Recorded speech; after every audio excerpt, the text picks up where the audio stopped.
California's Enterprise Zone program was established in 1984 to stimulate business investment in depressed areas of the state and create job opportunities for Californians. Today, businesses and workers both continue to benefit from the program. While zones have similar goals for improving their economies, each is unique in the local incentives and special assistance provided.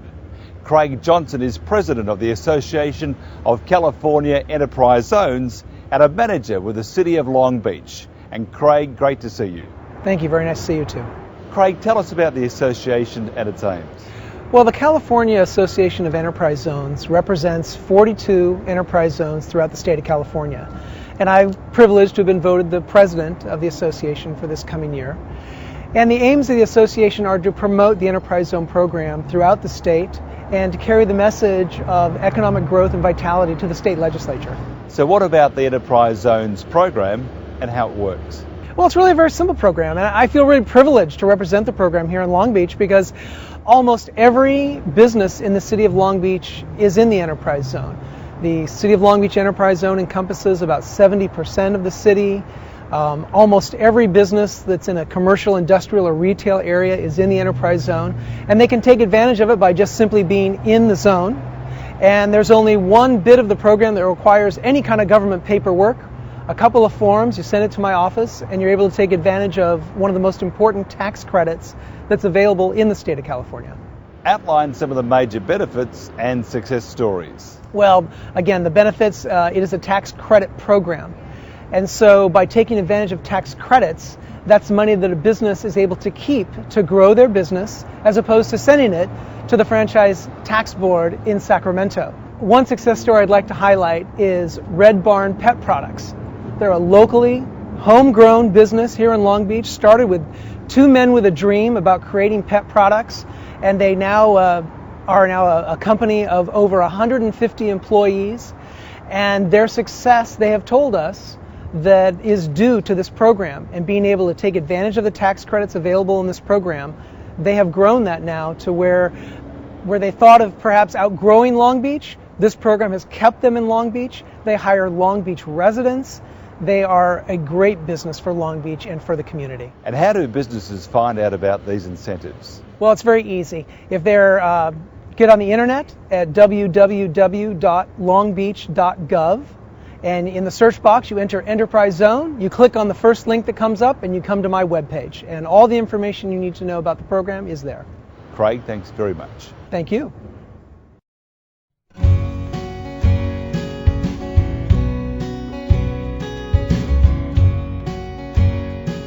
Cambrian is a non-medical home care company since 1996, with offices throughout Southern California, providing in-home services such as bathing, grooming, light housekeeping, and meal preparation for seniors, developmentally disabled, and post-surgery.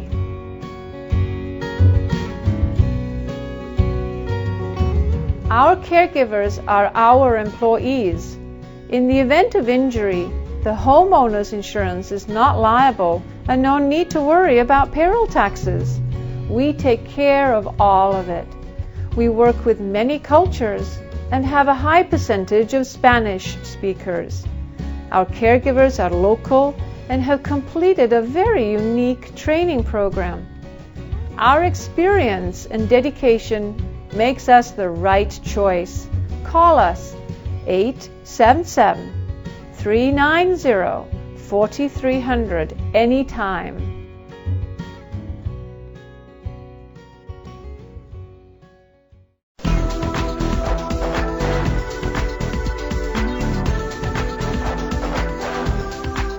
The LAX Coastal Area Chamber of Commerce is a network of local businesses working together to develop and promote events, programs and services within the community of Westchester, LAX, Marina del Rey, beach cities and surrounding communities. Christina Davis is CEO and President, and nice to see you. Nice to see you as well. Tell us about your members. Who are they?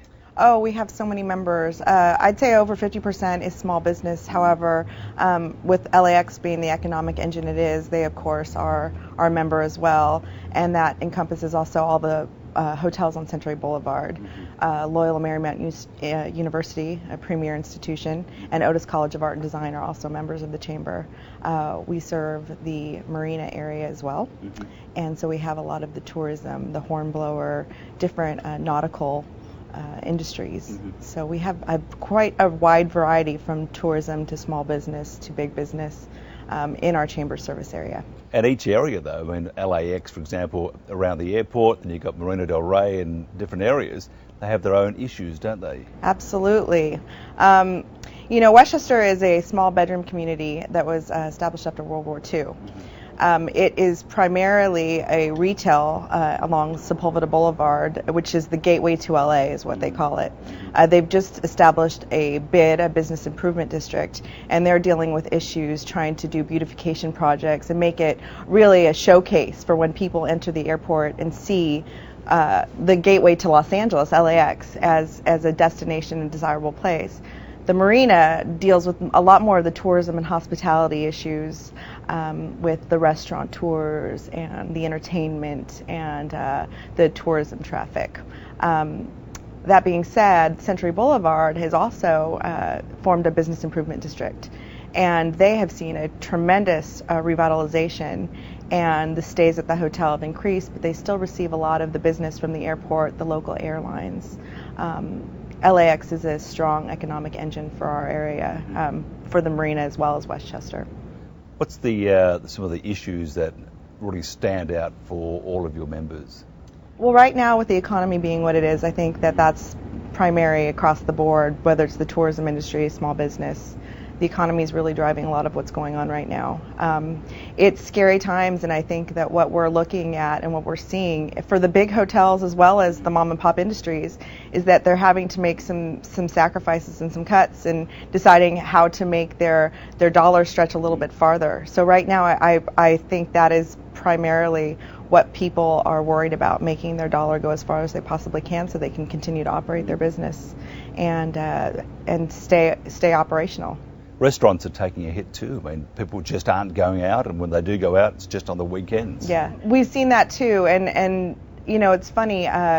We're seeing a lot of the higher end restaurants that seem to be suffering a little bit more. The restaurants with the more affordable price points are not experiencing as much as the dramatic hit to the business. However, what you're also seeing is a lot of restaurants offering promotions and discounts, special happy hour prices, things that are going to encourage people to come in.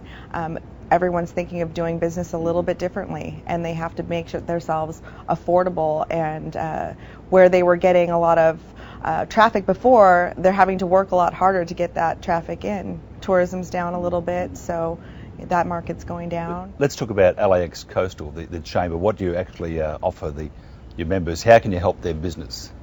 You know, what we're doing right now that I think is different, and how we're doing business differently, is we're trying to create smaller social networks where people can get out there and build the relationships. I think what a Chamber of Commerce does, besides the advocacy efforts and the economic development, is we really try to build the relationships so that people, when you think of a specific industry or business, you automatically think of a person, so the relationships are being built. So what we're trying to do is create these smaller social networks where we'll go out to a restaurant that we'll choose that's a Chamber member, and we'll invite the membership to come out very casually, and they'll join us for lunch, and we'll sit down and talk about the issues addressing their business, and we'll all sit around and talk about different ideas that we might have and how we're all, working to, fight the down economy. That's been very successful with us, and we've had big business come and just sit there and talk and give their 2 cents, as well as small business come. It's also, as I said, building the relationships, knowing what people do. We have 650 members. It's very hard to know what each and every member does specifically. Sometimes I sit and talk to a member and realize that they did something that I know there's another member that can utilize their service. Also encouraging our members to support the local Chamber members. We're all in business together. They join the Chamber to get more business. Everyone in the Chamber has the same mission to get more business. So trying to really utilize the services of each and every one of the Chamber members.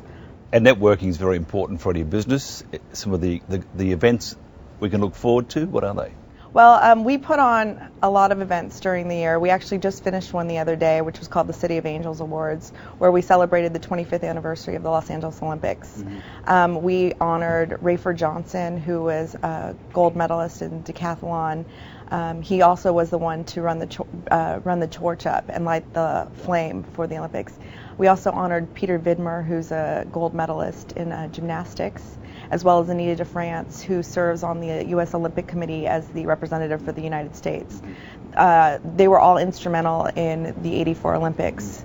The '84 Olympics was a tremendous boost to Los Angeles' economy at the time, and it was able to bring in more than $200 million as surplus money, which they formed a foundation called the LA84, which helps athletes and students, youth, continue in the sports. So we wanted to make sure that we recognized the people that made that possible. The City of Angels Awards as a whole is an event where we honor people in Los Angeles that have made significant contributions to the community. And so each year the recipients will change. It's an excellent opportunity for our chamber to reach beyond just our service area of LAX, Westchester, Marina del Rey, Playa del Rey, and Playa Vista. We get to go out to the greater community of Los Angeles. So it's a wonderful networking opportunity.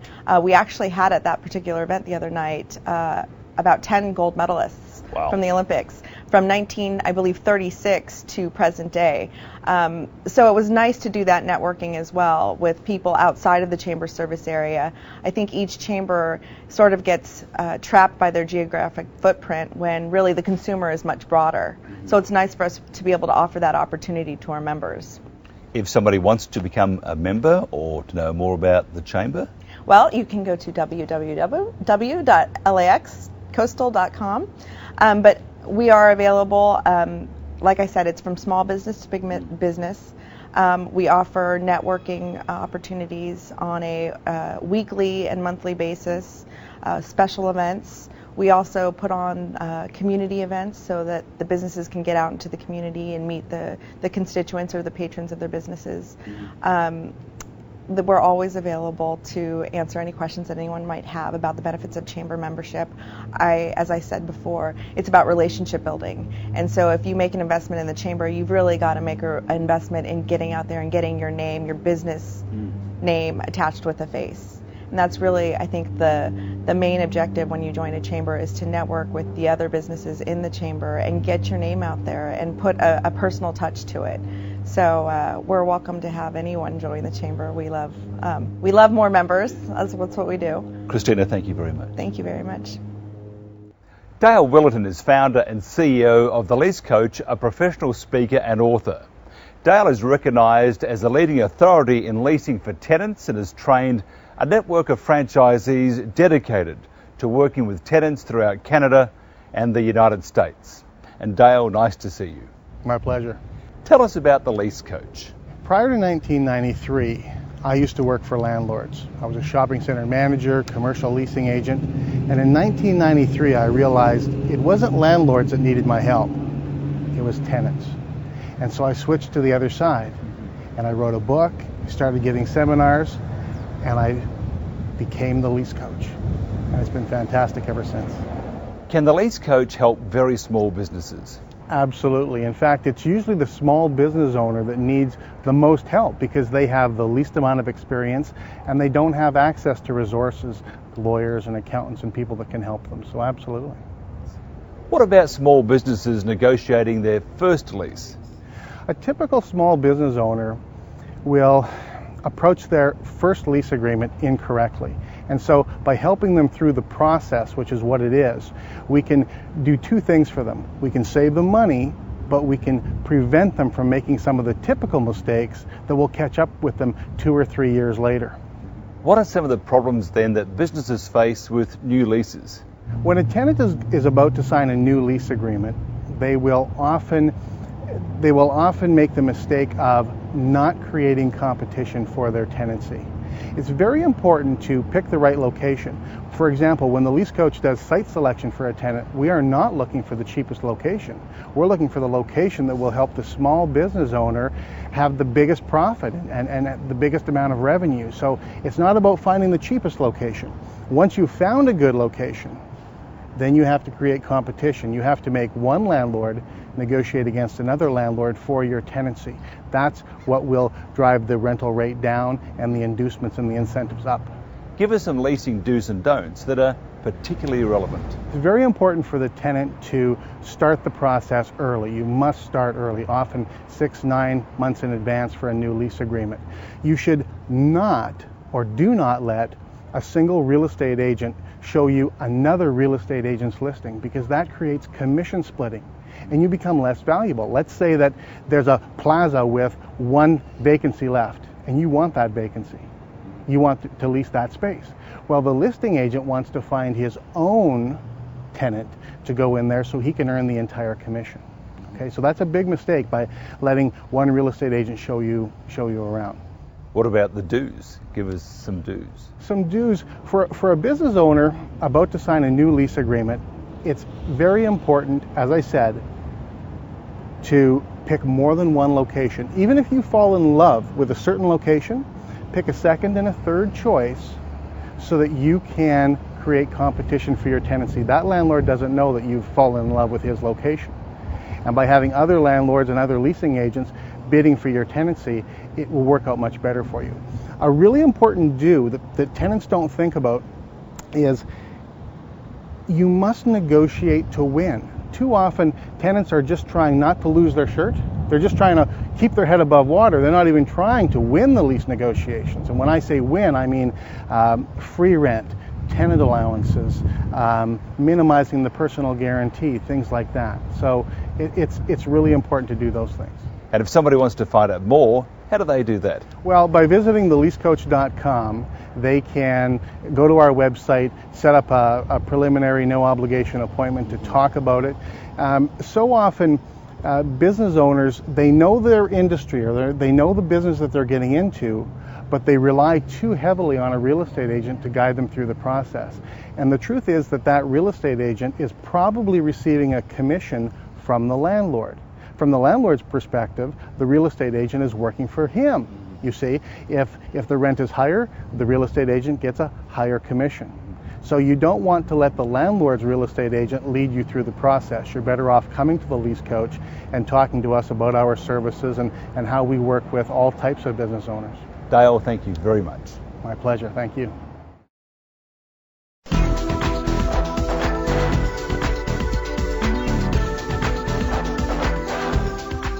In addition to online networking, Networking for Professionals also offers a variety of business networking events in various cities across the United States, including Los Angeles.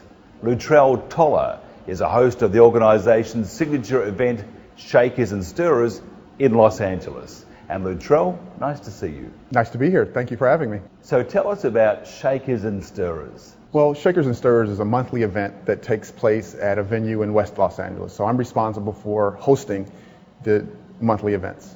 What sort of business people benefit from attending? It's a variety of business people, from real estate professionals to attorneys to financial professionals, just a very diverse group of people, which is one of the advantages of these events, in that you get to meet a lot of people that you wouldn't meet just sitting in your office.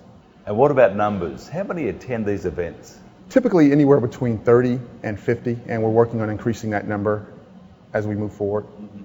Tell us about the format.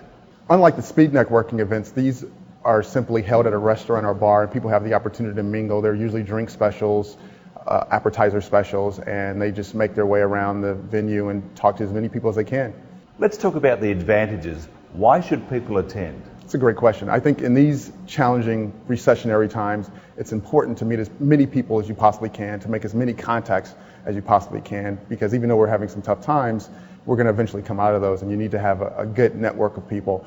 If you're looking for future employment, you need to have contacts. If you're looking to do deals, you need to have contacts. I'm actually in the business of staffing, so I understand the importance of networking, and I love bringing people together, and that's why I host the events. So how important then is networking in the current economic climate?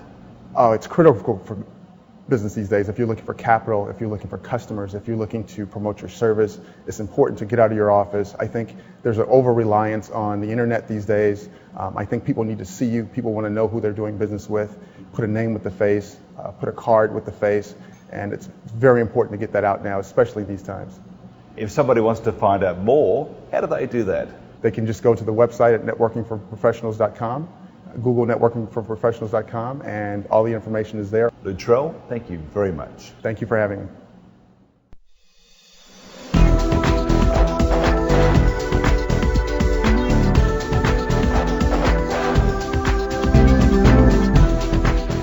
The Regional Hispanic Chamber of Commerce's mission is to advocate, promote and facilitate the success of businesses in Southern California and its trade areas. The Chamber was formed to meet the needs of an emerging Hispanic community in Long Beach and surrounding cities of San Pedro, Southgate, Wilmington, Huntington Park, Southgate Harbour City and Los Angeles. Sandy Cajas is President and CEO. And Sandy, nice to see you. It is a pleasure to have you here in our city. Our pleasure too. Sandy, why is it so important to have such an organisation? Hispanic Chambers of Commerce serve such a unique niche in our country. Hispanics hold the largest purchasing power of the nation, and it is so important to represent a community that has so much importance in our country. What's unique about the Regional Chamber? Our chamber is one of the most unique chambers in the state. We of course we promote Hispanic culture, Hispanic richness, but we have formed a diverse alliance with all chambers of commerce in our city. Mainly, we have partnered with the Cambodian Chamber of Commerce, partnered with the Long Beach African Chamber of Commerce, and together we have created growth, economic development, and brought different new business to our city. That is why we are so unique. We don't focus on one ethnicity, we focus on all ethnicities as one. So tell us about your members. Our membership is large corporations, small businesses, mom and pop stores, and of course agencies, government agencies, and we represent the Hispanic business community. We serve as a bridge between government agencies so that we can promote procurement opportunities so that businesses start doing business with the government. So what are the Chamber's objectives? The Chamber's objectives are accessing capital for our membership and procurement opportunities. We are the most active chamber in the state as far as procurement. Our agencies are very, very open to our membership. They come in once a month, they meet one-on-one with business owners. We have certified several businesses into the Port of Long Beach website, the Los Angeles Metropolitan Water District. And these businesses are, they love the opportunity to do business with the government. What types of opportunities are available to members? Our chamber is so unique. We provide access to capital, mainly. That is our goal. We are certified by the Small Business Administration, where we come into a business owner and we clean up their business plan, start their business plan if they don't have one. We will work on their marketing objectives and bring you lender opportunities. We're certified by the Small Business Administration, which is a federal government agency in partnership with the Small Business Development Center. So we have the tools available for our business community to grow. Let's talk about recent achievements and the future of the Chamber. Our chamber won the Medium Chamber of the Year award at the United States Hispanic Chamber of Commerce. That was an award that we had been working on for years. We were Small Chamber of the Year about 3 years ago, and last year we won Medium Chamber of the Year. So of course our goal is to be Large Chamber of the Year next year in 2009. And if somebody wants to find out more about the Chamber, how do they do that? We're online, and our chamber website is regionalhispanicchamberofcommerce.org. Sandy, thank you very much. Thank you.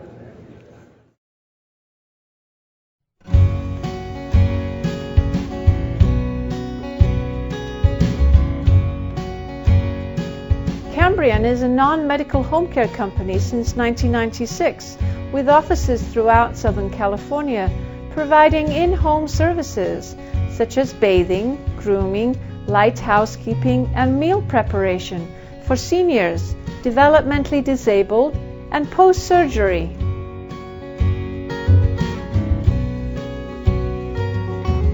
Our caregivers are our employees. In the event of injury, the homeowner's insurance is not liable and no need to worry about payroll taxes. We take care of all of it. We work with many cultures and have a high percentage of Spanish speakers. Our caregivers are local and have completed a very unique training program. Our experience and dedication makes us the right choice. Call us 877-390-4300 anytime.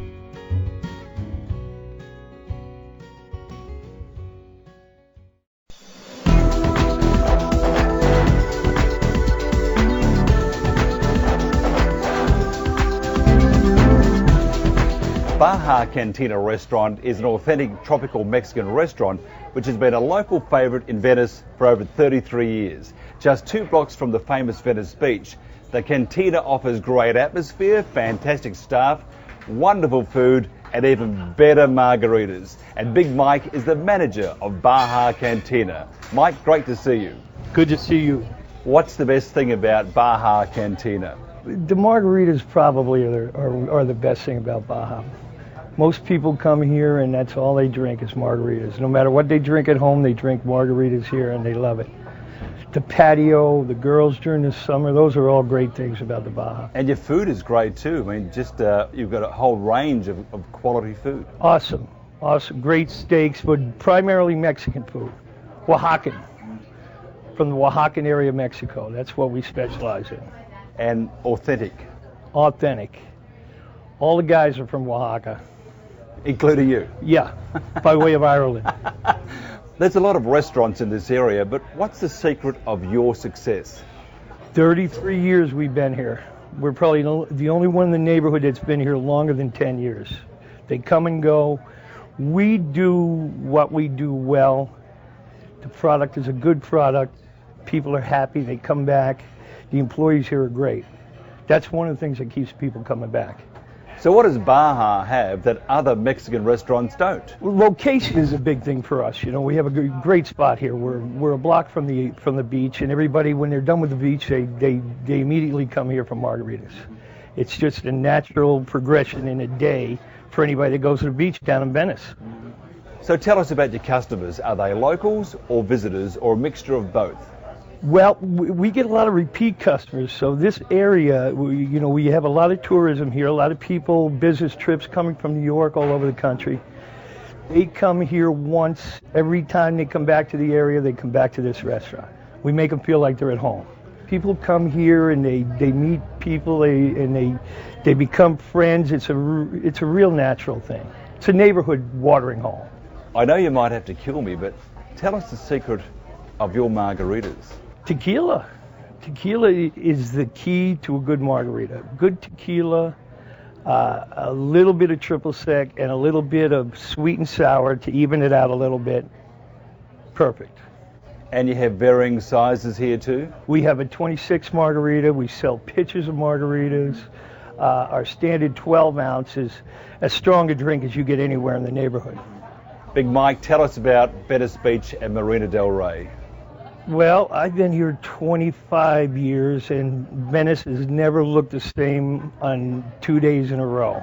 It's very eclectic. I mean, crowds come from everywhere. I take a bike ride down through Venice every day, and it never looks the same twice. If somebody wants to find out more about Baja Cantina, how do they do that? Well, you would go to our website, BajaCantinaVenice.com.